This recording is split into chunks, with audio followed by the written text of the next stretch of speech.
Assalamualaikum warahmatullahi wabarakatuh. Waalaikumsalam warahmatullahi wabarakatuh. Alhamdulillahi rabbil alamin.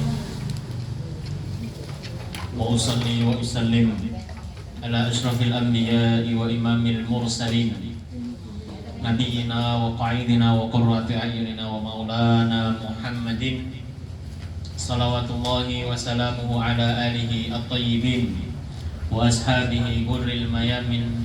Subhanaka la ilma lana illa ma 'allamtana wa 'allimna ma yanfa'una wa zidna ilma.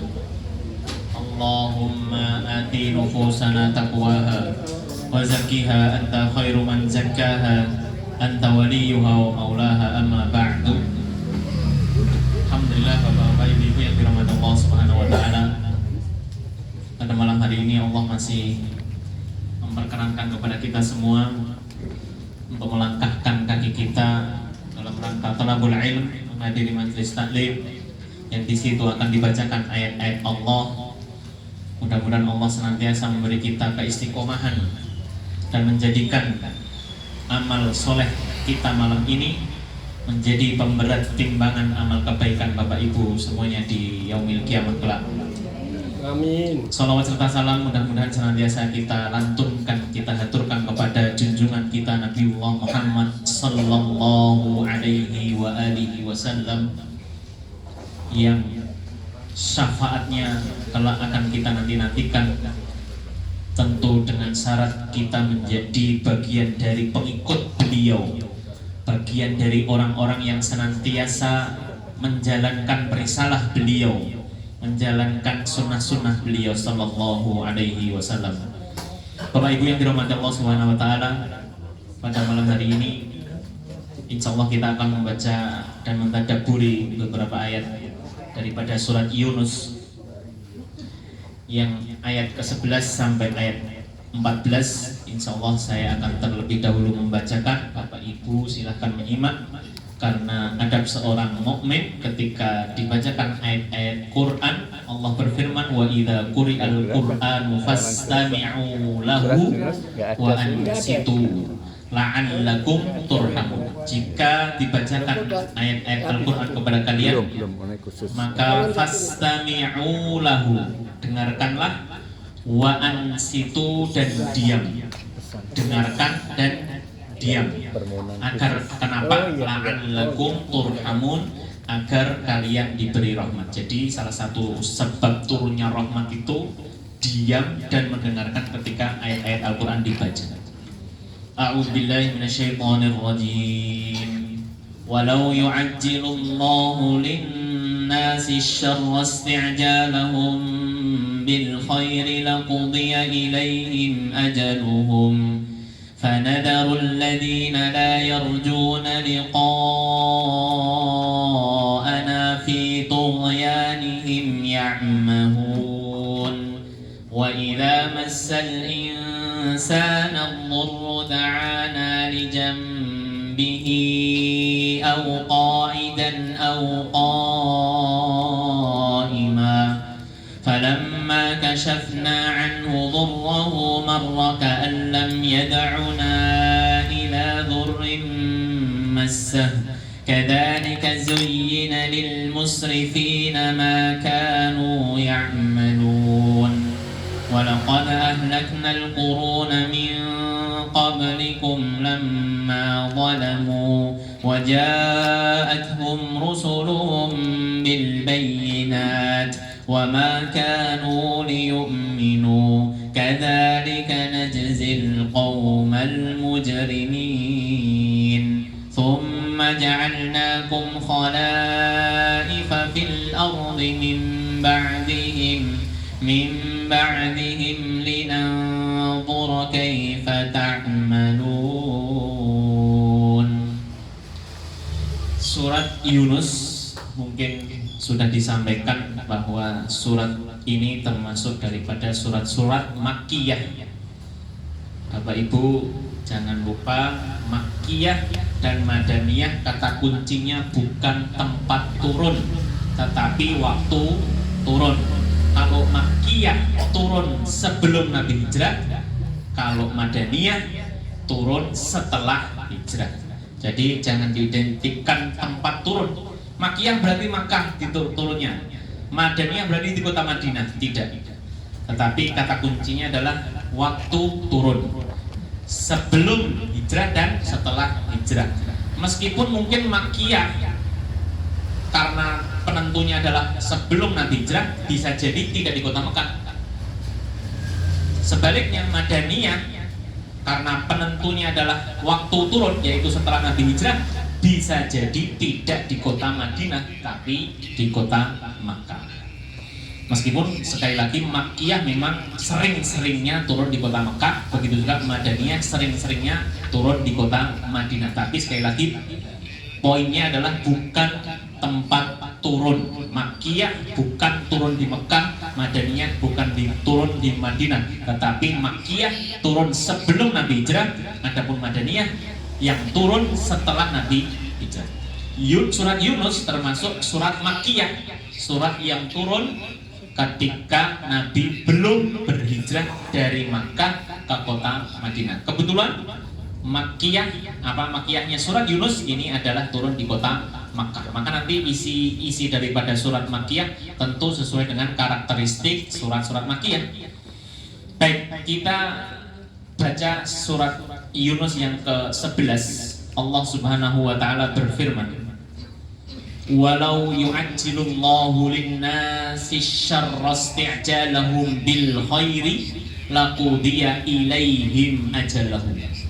Bapak Ibu, setiap Allah berfirman menggunakan kata lau yang berarti di dalam bahasa kita sekiranya atau kalaupun.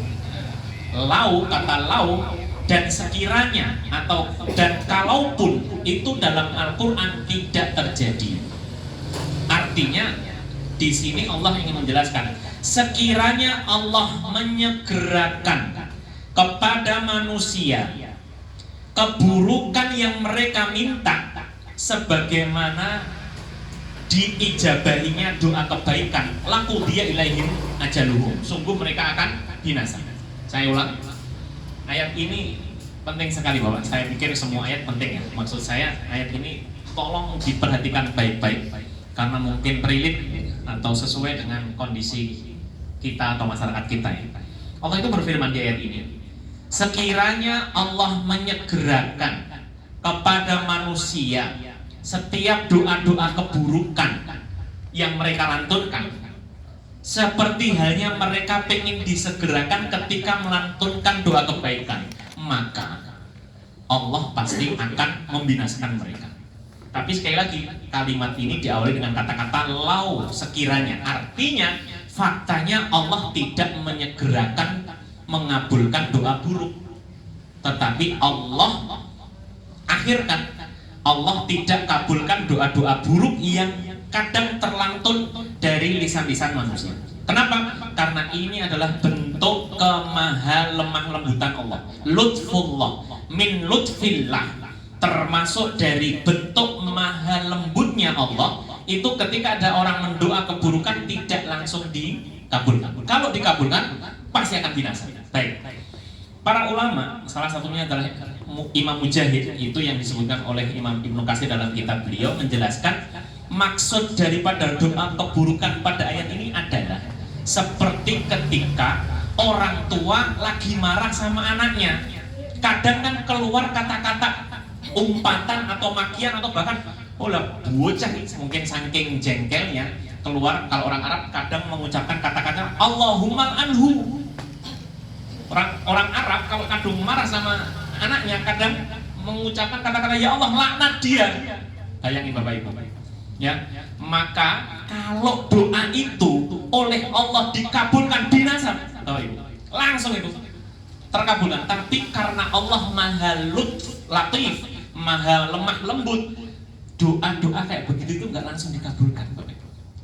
Itu ayat ini seperti ini. Jadi makanya pertama hal yang kita dapatkan dari ayat seperti ini, Allah itu maha lembut karena Allah tahu ucapan seorang orang tua atau bapak kah itu atau ibu kepada anaknya ketika dalam kondisi marah kemudian keluar kata-kata yang mampus kau misalnya gitu ya, orang Medan gitu.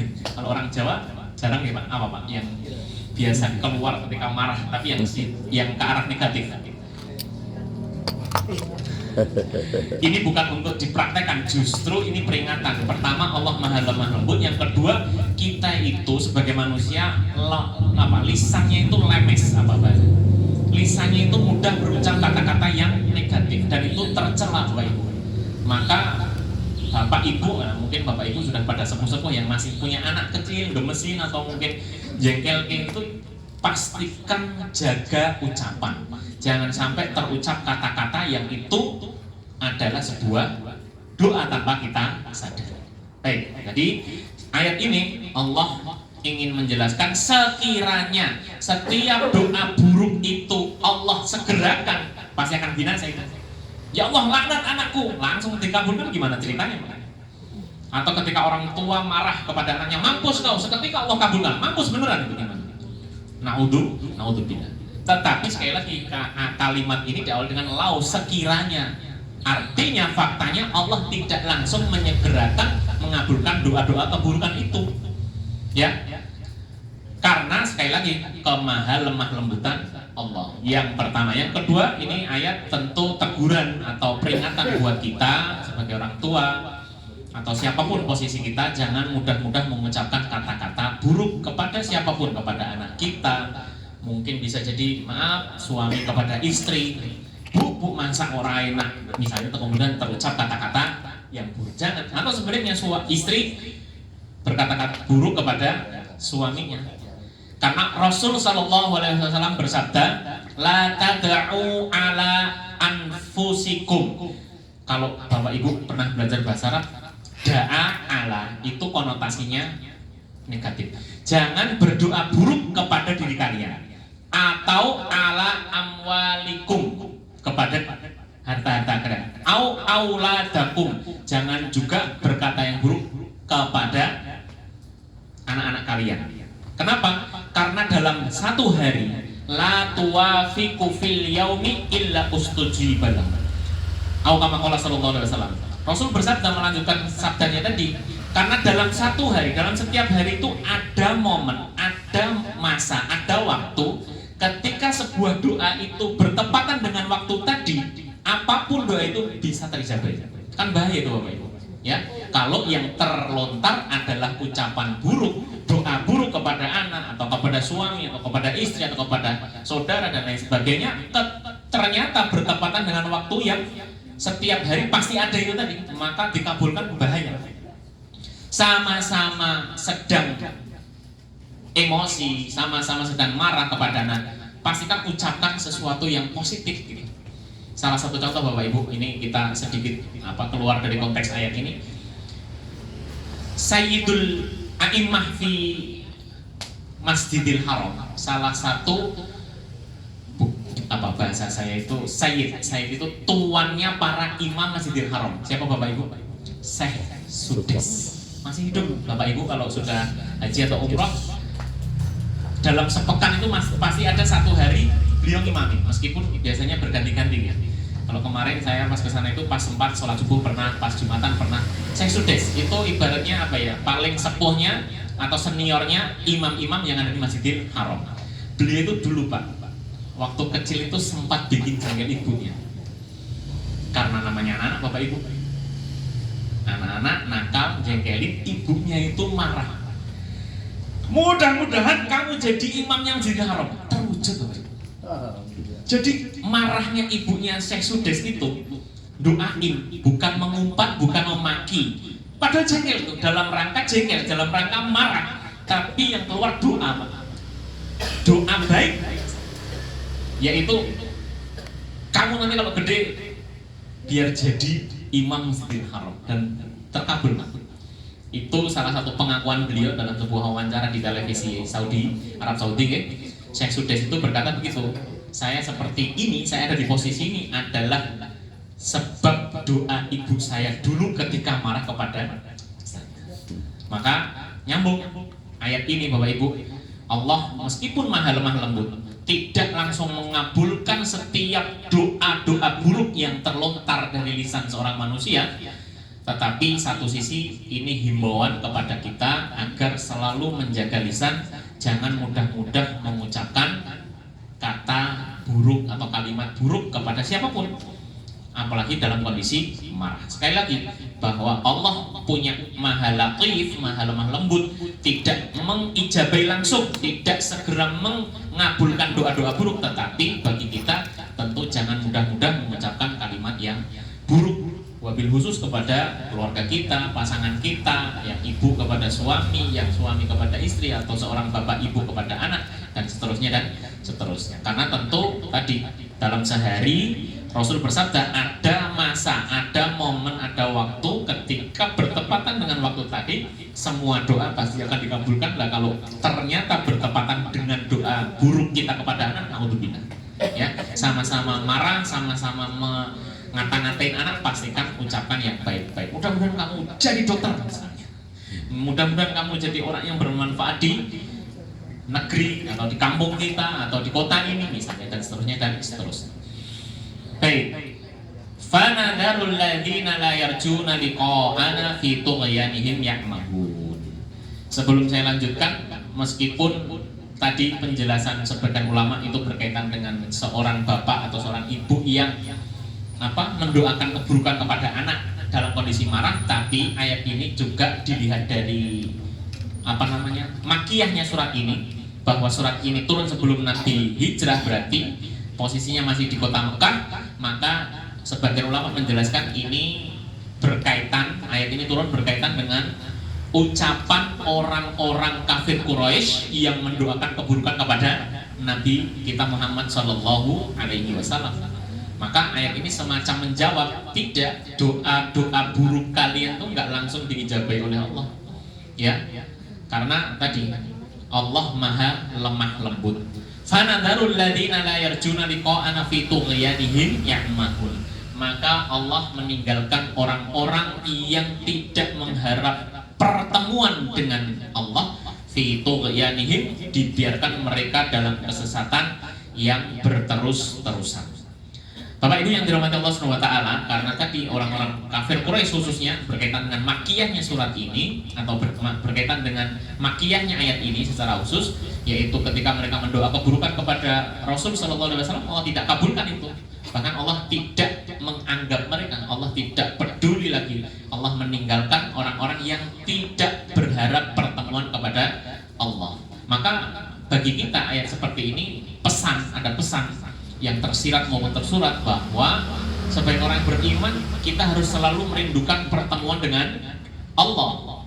Karena di sini disebutkan orang-orang kafir itu oleh Allah dilabeli dengan kalimat la yarjuna liqa'ana, tidak menginginkan pertemuan dengan kami Allah. Ya.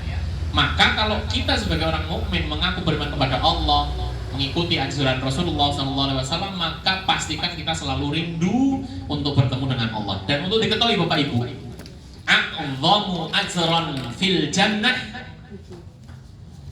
nadru wajhillah. Paling besarnya nikmat atau paling agungnya kenikmatan di jannah, di surga, itu bukan dengan pasangan, bukan dengan makanan, bukan dengan situasi atau pemandangan yang indah, tapi puncak kenikmatan di surga Bapak Ibu adalah melihat wajah Allah tanpa sitar, tanpa hijab. Dan itu hanya bisa diberikan untuk orang-orang yang sudah masuk ke dalam surga. Sehingga orang seperti kita harus senantiasa mengharapkan, merindukan pertemuan dengan Allah, yaitu tentu di surga, ya, sehingga kita bisa melihat wajah Allah, dan itu adalah puncak kenikmatan yang ada di surga, mengalahkan kenikmatan yang lain. Maka di ayat ini Allah menyebutkan orang-orang kafir itu, Allah meninggalkan orang-orang yang tidak mengharapkan pertemuan dengan kami, yaitu orang-orang yang kafir, fi tughyanihim ya'mahun. Mereka senantiasa berada dalam kesesatan dan kebingungan. Ayat yang ke-12, Allah Subhanahu wa taala berfirman, wa idza massal insana dhurru ta'ana li jambihi aw qa'idan aw qa'iman. Wa idza, dan apabila massal insan manusia itu ditimpa ad-dhurru, keburukan, kesusahan, musibah, bencana, sesuatu yang tidak mengenakan, da'ana li jambi, pasti manusia itu akan menyeru, berdoa kepada kami, memohon kepada kami, li jambihi au qa'idan au qa'iman, dalam kondisi berbaringkah, dudukkah ataupun berdiri. Artinya dalam segala kondisi, ketika dia ditimpa musibah, ketika manusia ditimpa sesuatu yang tidak mengenakan, sakit, kesusahan, bencana, pasti akan mendoa kepada Allah. Baik, Bapak Ibu yang dirahmati Allah SWT, ayat yang pertama tadi, maksud saya ayat 11, tadi diisyaratkan ada perbuatan yang tercela dari kebiasaan kita, yaitu mengumpat ketika dalam kondisi marah atau mendoakan yang buruk, khususnya ketika kondisi marah. Maka di ayat yang ke-12 ini Allah menjelaskan sifat tercela yang lain daripada kita manusia. Sifat manusia yang tercela yang disebutkan dalam ayat 12 adalah ketika manusia ditimpa musibah, ditimpa kesusahan, ditimpa bencana dan seterusnya, hal-hal yang tidak mengenakan, dia pasti akan DP. Kalau orang Jawa bilang DP, munduk-munduk, datang kepada Allah berdoa. Di ayat lain digambarkan ketika manusia berada di tengah lautan, di atas kapal, kemudian terjadi gelombang yang besar, itu nggak mungkin tiba-tiba menyeru selain Allah. Yang diseru pasti Allah. Di ayat itu digambarkan mereka tidak akan memanggil Lata, Uzza, Manat. Itu adalah tuhan-tuhannya orang kafir Quraisy, patung-patung yang ada di kota Makkah pada waktu itu. Ya, jadi ketika orang-orang Quraisy ada di atas kapal di tengah lautan terkena badai yang pada waktu itu kemungkinan untuk selamat sekian persen saja, maka mereka akan menyeru Allah, minta kepada Allah untuk menyelamatkan mereka. Ya, tidak pernah terucap mereka meminta pertolongan kepada Tuhan-Tuhan yang mereka sembah selama ini, yaitu Lata, Uzza, Manat. Itu kalau kita lihat dari konteks makiyahnya surat ini. Tapi kalau kita lihat ayat ini secara umum berlaku buat kita, sifat dasar kita yang tercela dalam tanda kutip, itu oleh Allah disebutkan ketika butuh, ketika terdesak, ketika sedang ada musibah, kita itu biasa mendoa kepada Allah, bahkan menangis-nangis dalam kondisi berdiri, duduk ataupun berbaring, dalam situasi apapun mendoa kepada Allah. Tetapi perhatikan Bapak Ibu ayat setelahnya. Falamma kashafna anhu dhurrahu marra ka'an lam yad'una ila dhurrin massa.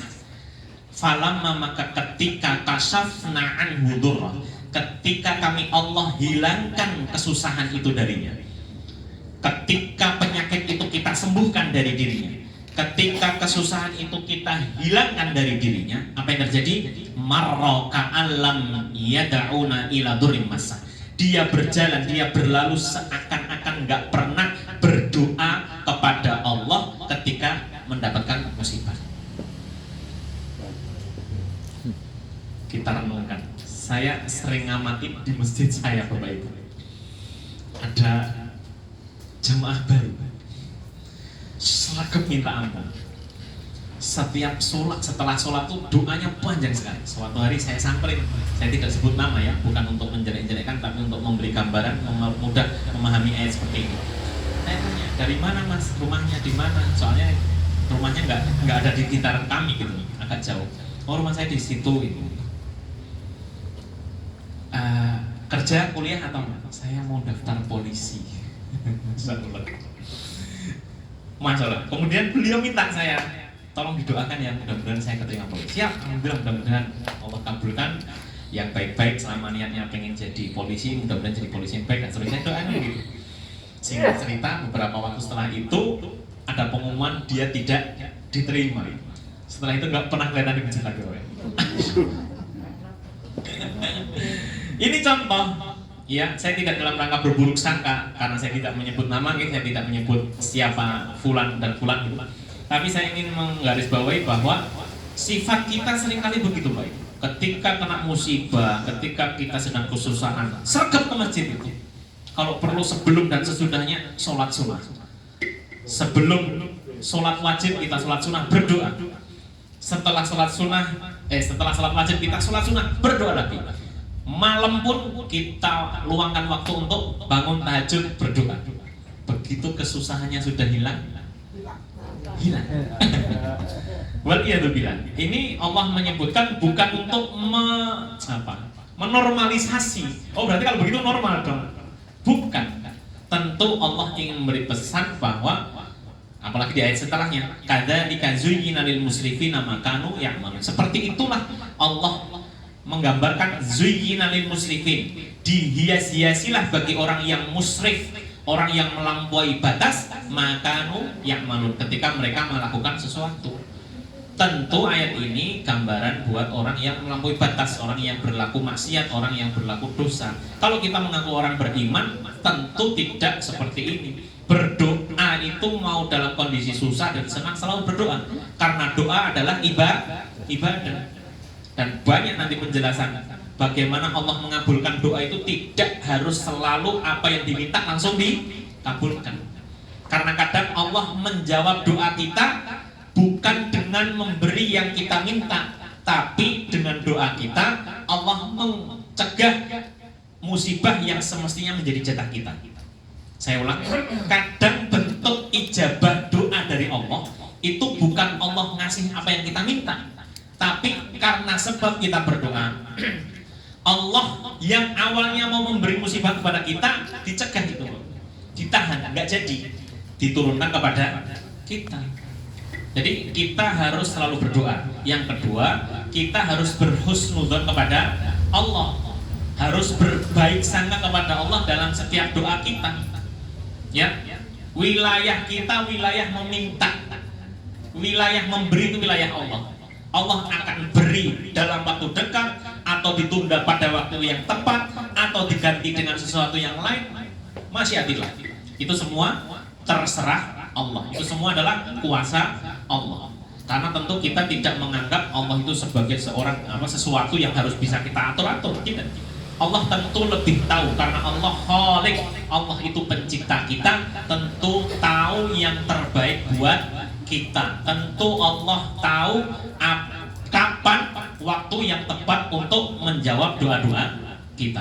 Makanya nanti nyambung Bapak Ibu sama ayat ketika Allah berfirman, asa an takrahu syai'an wa huwa syarrun lakum wa asa an tuhibbu syai'an wa huwa syarrun lakum. Bisa jadi kita menyukai sesuatu ternyata itu buruk. Sebaliknya bisa jadi kita membenci sesuatu ternyata itu baik. Maka tugas kita adalah tetap berdoa kepada Allah dalam kondisi sendiri, keramaian, dalam kondisi senang maupun sedih. Kita harus banyak berdoa kepada Allah, karena doa itu adalah ibadah. Doa mau dikabulkan Allah seketika atau ditunda atau kemudian diganti dengan yang lain, tetap kita dapat pahala atas doa-doa kita. Allah Subhanahu wa taala seringkali di banyak ayat maupun hadis Rasulullah SAW menjelaskan, ud'uni astajib lakum. Berdoalah kepadaku, niscaya aku ijabah. Wa idza sa'alaka ibadi anni fa inni qarib. Jika hambaku bertanya kepadamu, maka katakanlah wahai Muhammad, sesungguhnya aku dekat. Jadi Allah itu selalu dekat dengan hamba-hamba. Bapak Ibu yang dirahmati Allah Subhanahu wa taala, berkaitan dengan doa, karena ini sesuatu yang penting. Sekali lagi di ayat yang ke-12 ini sifat manusia yang tercela berkaitan dengan doa kepada Allah, khususnya ketika ada keperluan, ketika ada sesuatu musibah, sesuatu yang menyakitkan yang sedang menimpa, misalnya ditimpa sakit, tapi ketika semua itu sudah berlalu, sakitnya sudah sembuh, kesusahannya sudah dilewati, musibahnya sudah berlalu, seringkali manusia lupa seakan-akan dia tidak pernah ditimpa musibah dan berdoa kepada Allah. Bapak Ibu yang dirahmati Allah SWT, berkaitan dengan dikabulkannya doa, khususnya kita sebagai orang mukmin, ada sebuah hadis yang termaktub dalam kitab Arba'in Nawawi yang biasa dihafalkan oleh santri-santri pesantren. Ada satu kitab nggak terlalu tebal, 42 hadis, pengarangnya Imam Nawawi. Hadis yang ke-10 silahkan nanti bapak-bapak ibu-ibu yang punya kitabnya, yang ada terjemahnya dibuka. Allah Subhanahu wa taala berfirman, Rasul sallallahu alaihi wasallam bersabda di situ, innallaha thayyibun, sesungguhnya Allah itu maha baik, la yaqbalu illa thayyiban. Allah itu tidak mau menerima kecuali sesuatu yang thayyib, sesuatu yang baik. Karena Allah Maha baik, tidak menerima kecuali hal-hal yang baik, tidak menerima kecuali amal yang baik, tidak menerima kecuali amal baik yang didasari ikhlas karena Allah, bukan karena amal baik tapi tendensi keduniaan. Amal baik tapi didasari karena pengen riya, Allah nggak mau menerima, karena sejatinya bukan amal baik lagi itu, karena niatnya sudah tidak karena Allah. Maka kalimat setelahnya Rasulullah SAW bersabda melanjutkan, la yaqbalu illa thayyiban wa innallaha amara al-mu'mina bima amara bihil mursalin faqala ta'ala. Kemudian membaca sebuah ayat, Rasul menjelaskan, rajulun as'a aghbara yamuddu yadayhi ila sama ya rabbi famat'amuhu haram wa mashrabuhu haram faghudhiya bil haram fa anna yustajabu. Nabi melanjutkan sabdanya, kalau Allah itu Maha baik, Allah tidak menerima kecuali yang baik. Lalu Nabi menggambarkan ada seseorang, rajulun as'a aghbara, berjalan dengan kecapean, pakaian lusuh di tengah padang pasir. Artinya apa Bapak Ibu? Safar, dalam kondisi bepergian. Dan untuk diketahui Bapak Ibu, safar itu salah satu waktu mustajab doa, seperti halnya tadi disampaikan Mas Miftah ketika turun hujan. Turun hujan itu waktu yang mustajab untuk berdoa. Jadi selain membaca Allahumma shayyiban nafi'ah, panjatkan juga doa-doa kebaikan buat kita, keluarga kita, dan seterusnya dan seterusnya. Safar sama Bapak Ibu. Bapak Ibu silakan kalau sedang safar perbanyak baca doa yang baik-baik.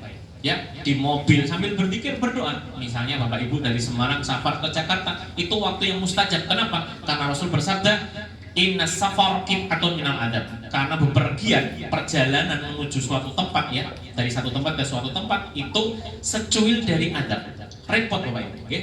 Bapak Ibu pasti merasakan tuh yang safar jauh, bukan dari Banyumanik ke sini, enggak safar ini.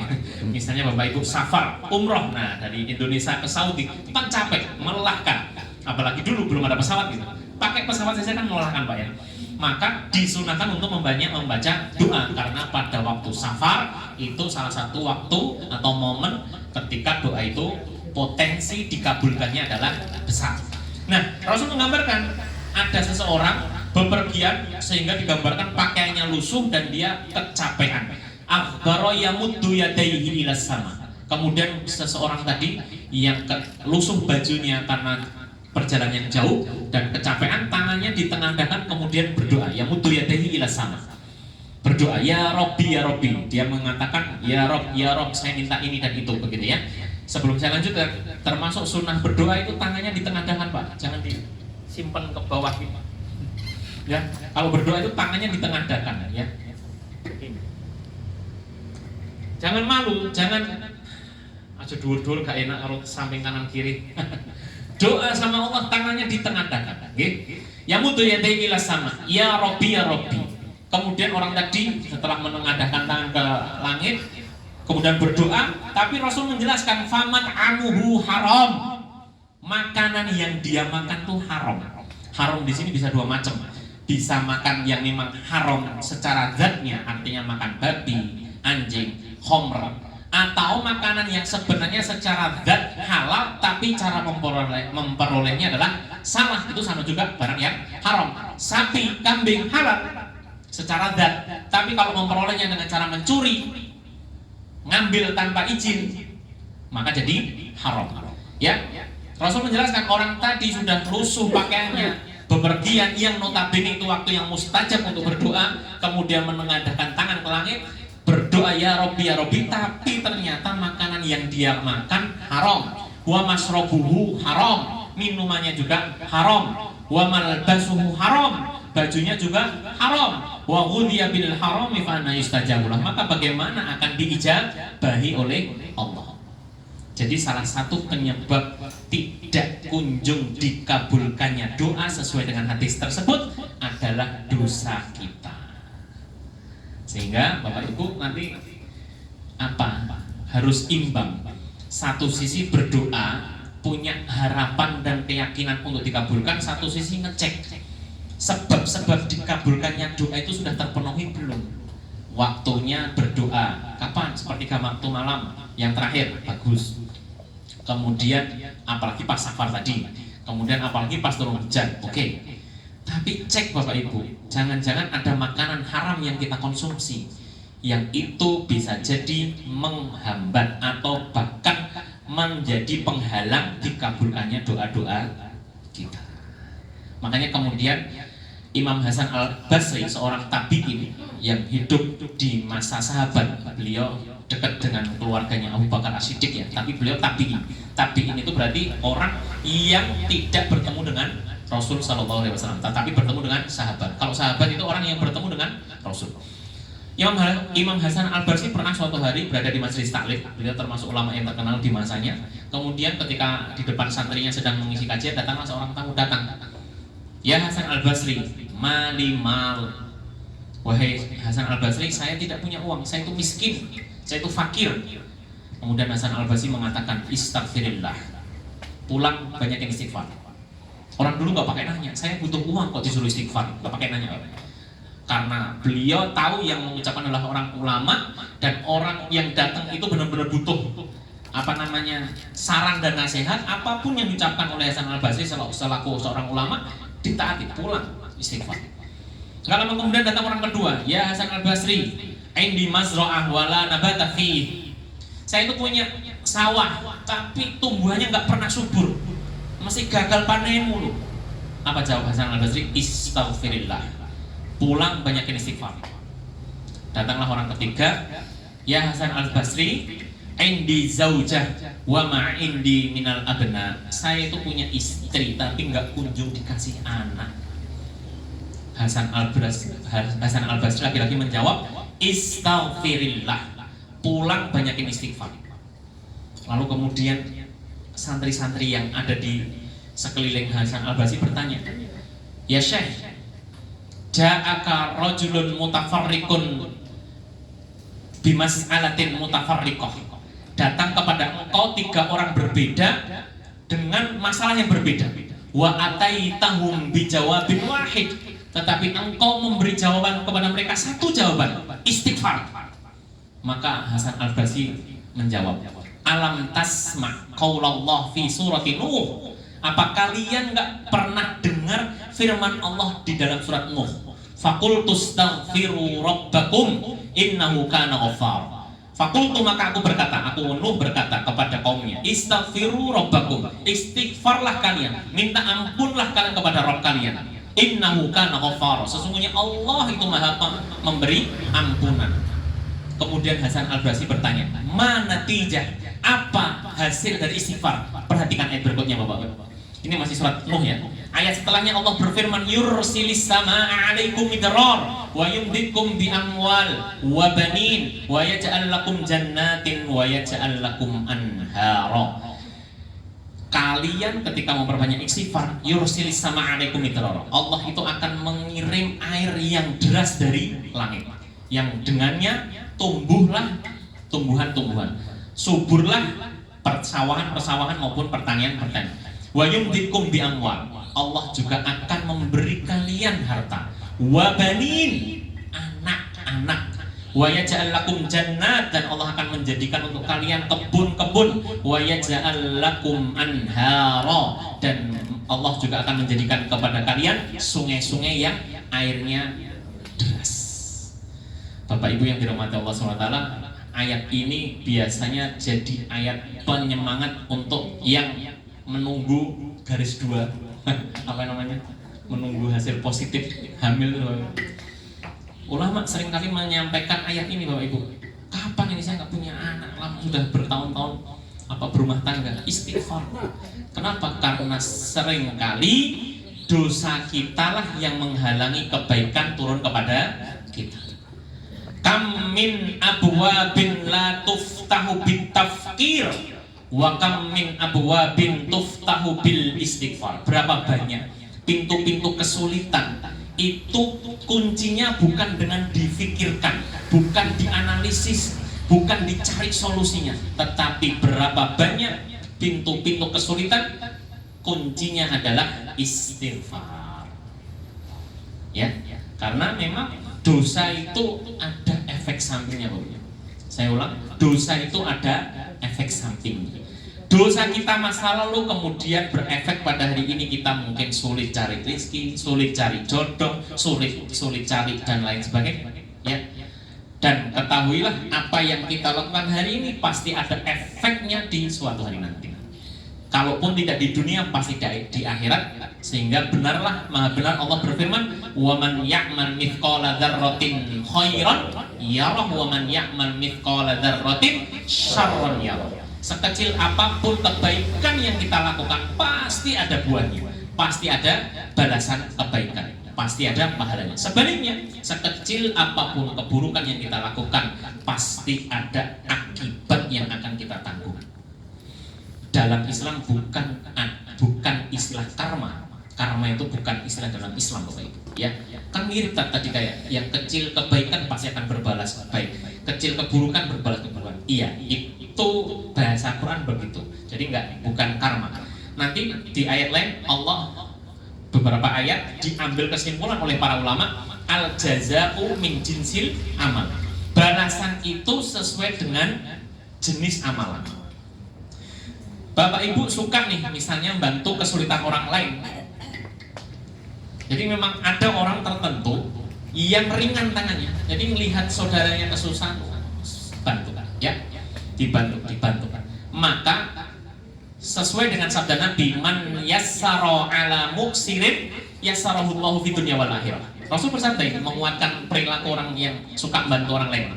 Siapa yang suka memudahkan kesulitan orang lain di dunia tentunya, ya, maka balasannya adalah Allah mudahkan kesulitannya di dunia dan akhirat. Bayangin Bapak Ibu. Siapa yang memudahkan kesulitan saudaranya di dunia, karena kalau sudah di akhirat kita nggak bisa bantu orang lain, boro-boro bantu, kadang kita saja masih sibuk dengan urusan kita. Tapi di sini dijelaskan siapa yang meringankan kesulitan, kesusahan orang lain ketika di dunia, balasannya adalah Allah akan memudahkan urusan dia, kesusahan dia ketika di dunia dan di akhirat. Bapak Ibu yang dirahmati Allah SWT, ada gambaran yang menarik terkait hal ini. Kok bisa ya orang yang suka bantu itu selalu mulus gitu urusannya? Itu diibaratkan seperti kita jalan di jalan raya, Bapak Ibu. Ketika lampu lalu lintas itu menyala merah, semua kan berhenti, Bapak Ibu. Gambarannya adalah rezeki itu lancar, tapi kadang tersendat oleh sesuatu. Dan Bapak Ibu perhatikan, yang bisa menerobos lampu merah itu siapa? Ambulans.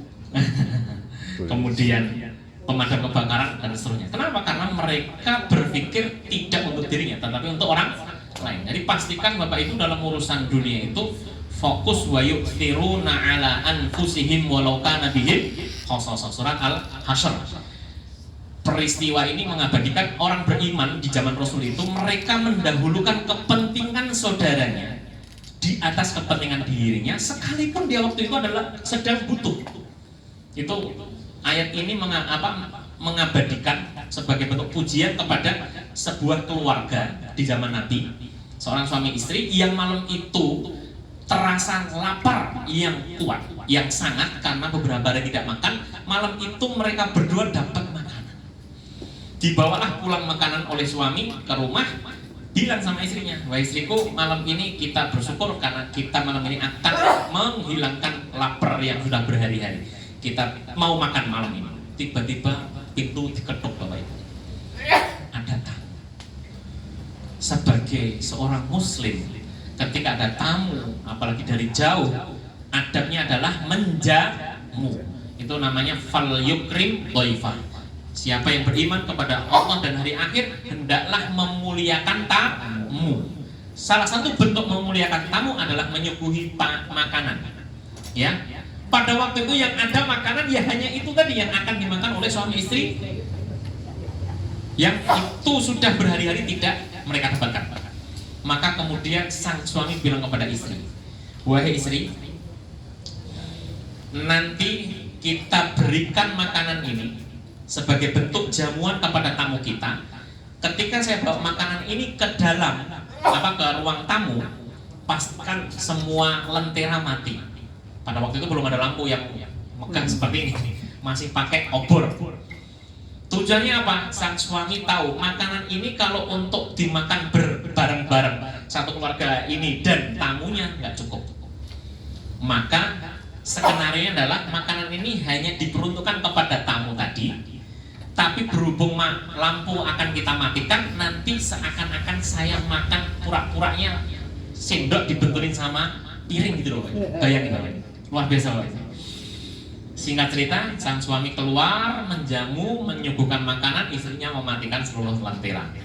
Sang suami mempersilahkan, silakan masuk, silakan duduk, silakan dinikmati hidangan seadanya.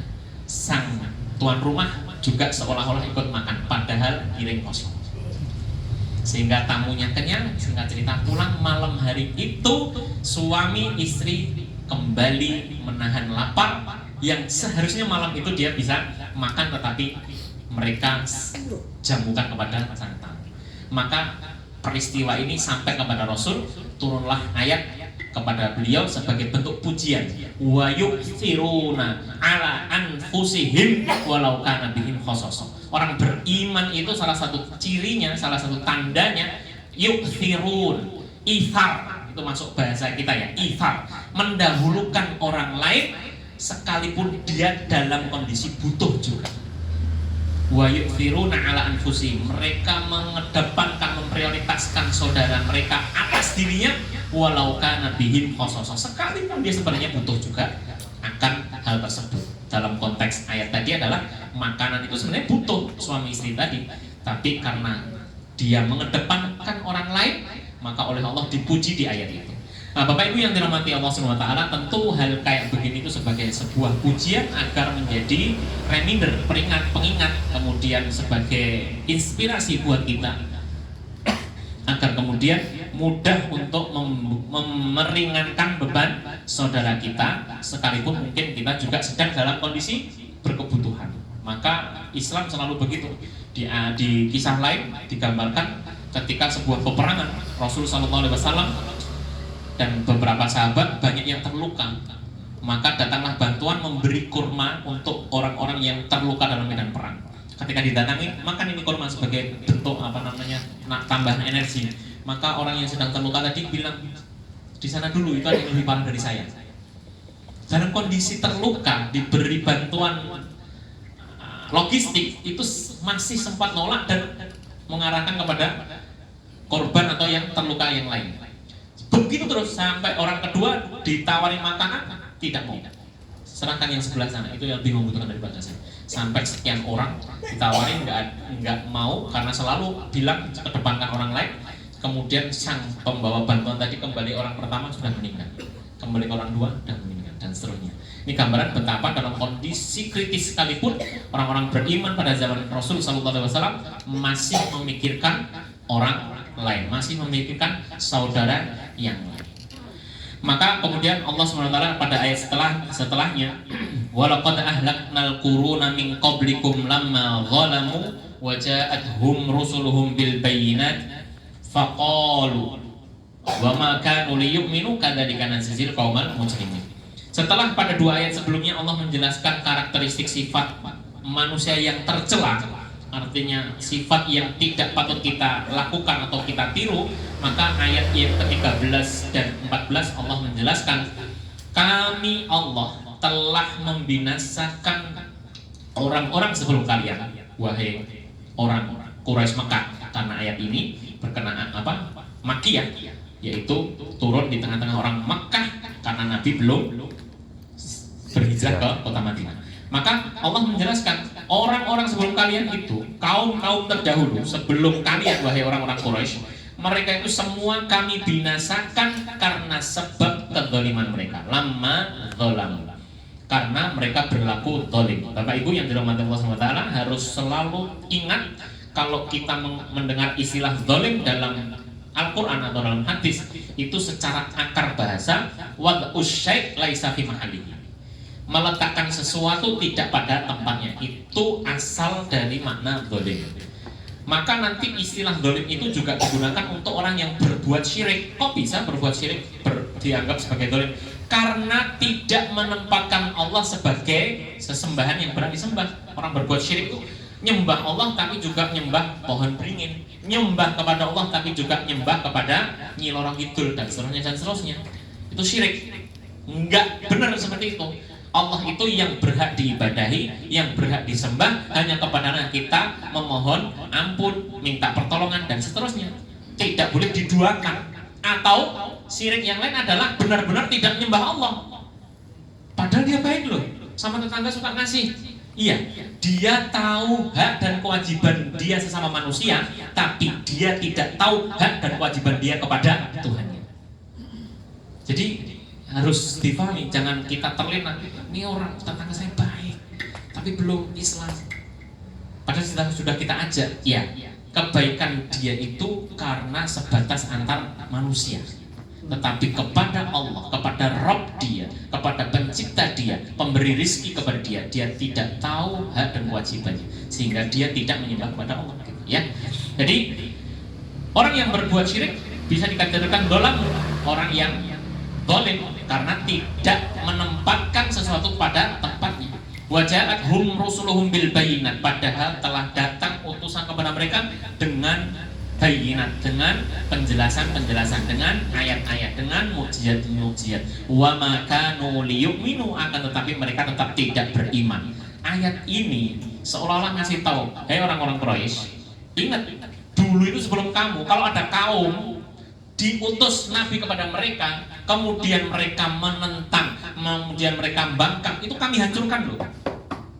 Maka itu juga bisa berlaku buat kalian kalau kalian berlaku zalim, tidak mengindahkan seruan Nabi Muhammad. Itu begitu pesannya untuk orang kafir Quraisy. Untuk kita sama Bapak Ibu, karena ayat ini sekalipun Makkiyah, turun di tengah-tengah orang kafir Quraisy, juga berlaku buat kita hari ini. Hei, masing-masing diri kita ajak ngobrol, kita ajak berdiskusi. Kalau Rasul sudah membawa ajaran-ajaran yang sedemikian lengkap, kemudian kita enggan, kita nggak mau, kita menentang, naudzubillah, maka sudah pasti hukum sunnatullah akan berlaku, yaitu kita akan dibinasakan. Kalaupun tidak di dunia, pasti di akhirat. Kadzalika najzil qaumal mujrimin. Seperti itulah kami Allah membalas orang-orang yang berbuat dosa.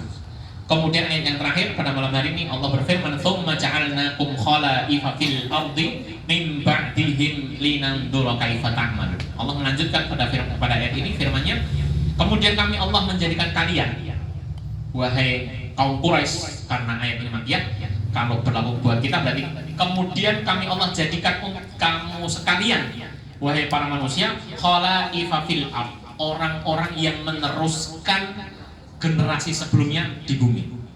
Kita itu sejatinya meneruskan nenek moyang kita, betul?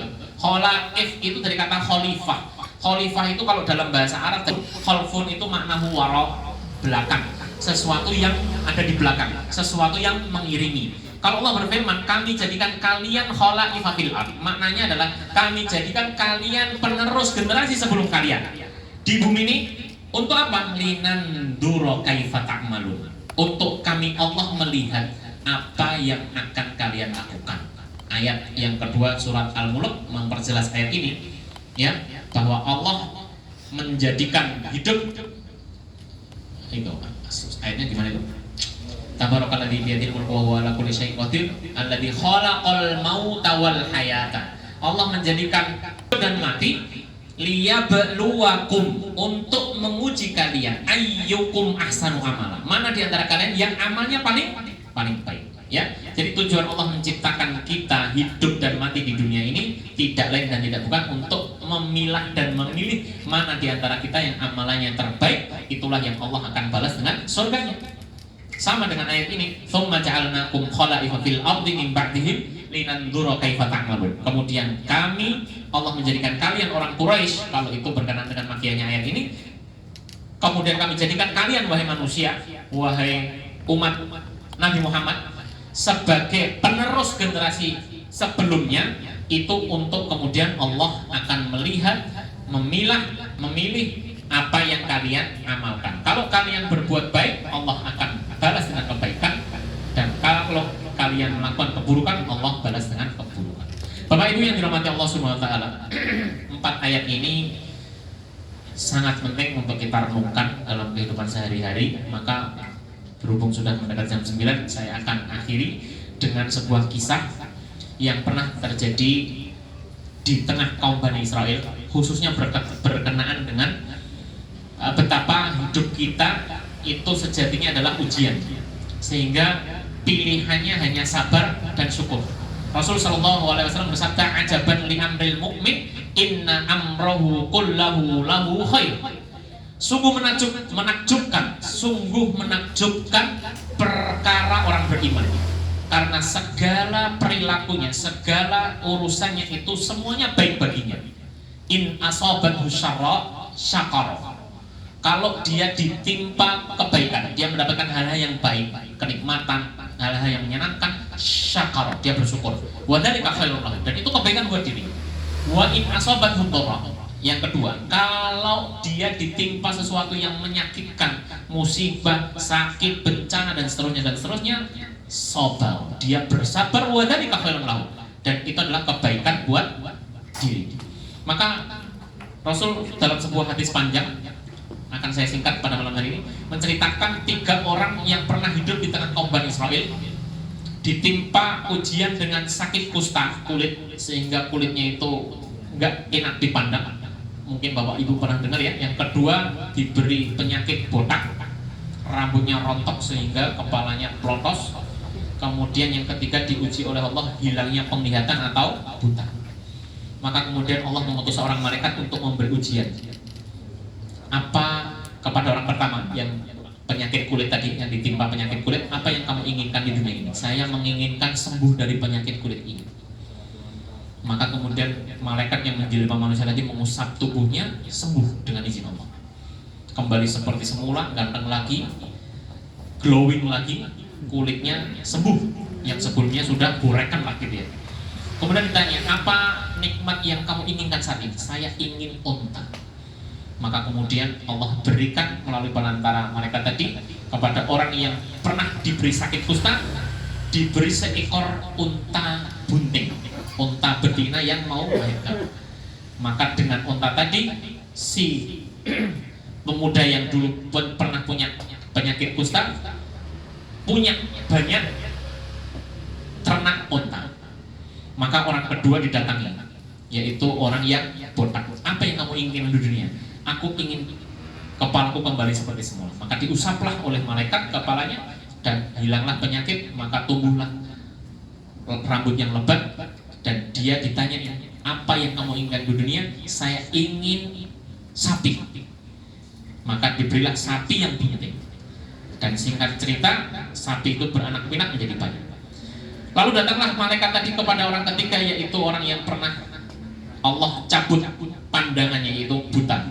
Dia ditanya, apa yang kamu inginkan di dunia ini? Saya ingin Allah mengembalikan mata saya, aku ingin Allah mengembalikan pandangan saya agar bisa melihat seperti sedia kala. Maka kemudian diusaplah dan sembuh dengan izin Allah. Dan dia diberi pertanyaan, apa yang kamu inginkan di dunia ini? Setelah matamu bisa melihat, saya ingin kambing.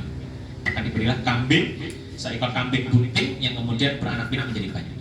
Maka kemudian Allah mengutus malaikat dengan bentuk yang berbeda, yaitu mendatangi orang yang dulu pernah punya sakit kusta. Malaikat datang dalam bentuk orang yang persis seperti yang diderita oleh orang pertama, yaitu dalam kondisi orang yang punya penyakit kusta. Datanglah kepada orang yang pertama yang sekarang sudah tidak sakit kusta dan sudah punya banyak hewan ternak, khususnya unta. Minta malaikat ini, saya minta satu saja unta yang memiliki. Oh, tidak bisa. Kebutuhan saya masih banyak.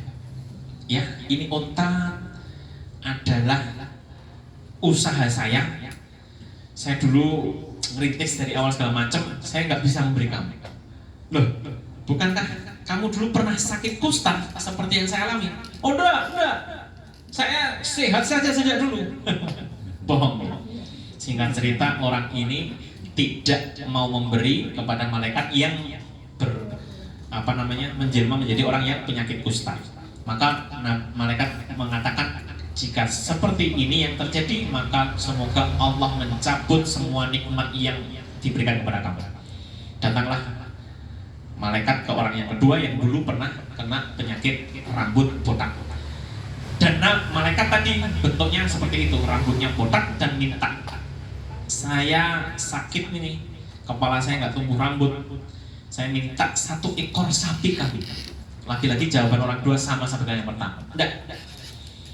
Ini saya bangun lama nih, usaha saya ternak ini. Masa tiba-tiba kamu minta saya kasih? Enggak. Saya nggak bisa membeli. Kebutuhan saya masih banyak dan seterusnya dan seterusnya. Maka sekali lagi malaikat mengatakan semoga Allah cabut rezeki yang diberikan kepada kamu. Maka datanglah malaikat kepada orang ketiga yang dulu pernah buta matanya.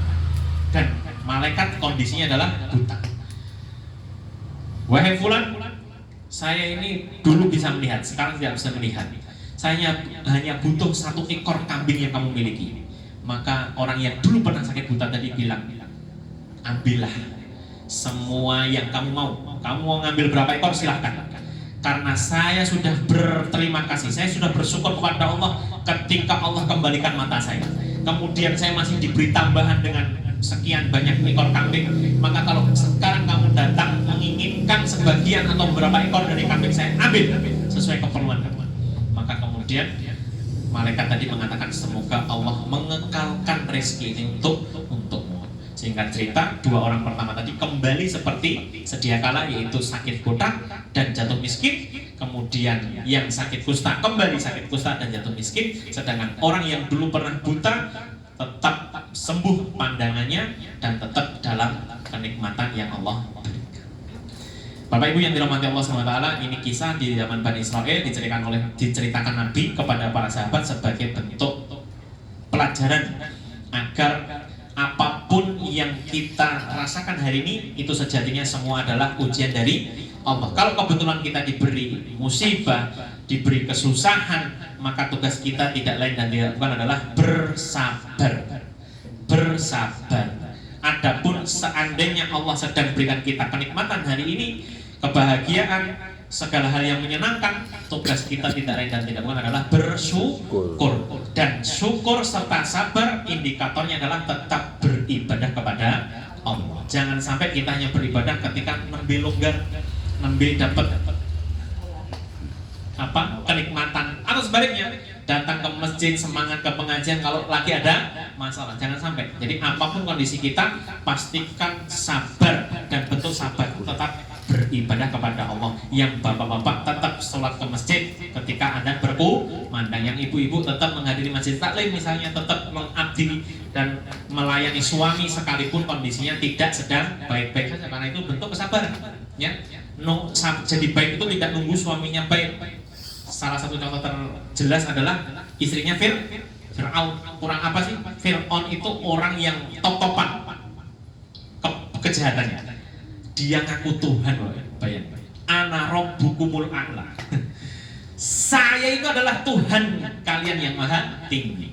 Tapi istrinya ditakdirkan oleh Allah tetap beriman dan berpegang teguh dengan keimannya, sehingga diberikan rumah di surga sebagaimana dijelaskan dalam surat Al-Hujurat ayat terakhir. Baik, Bapak Ibu yang dirahmati Allah SWT, itu yang bisa saya sampaikan. Mudah-mudahan yang sedikit ini bermanfaat untuk saya khususnya, begitu juga secara umum kepada Bapak Ibu. Hal-hal yang baik semuanya datang dari Allah. Jika ada kekurangan semuanya datang dari saya, dan saya berlindung dan memohon ampun kepada Allah atas hal tersebut. Wa aqulu qouli hadza astaghfirullah li wa lakum. Saya kembalikan kepada Pak Miftah. Wallahu taala.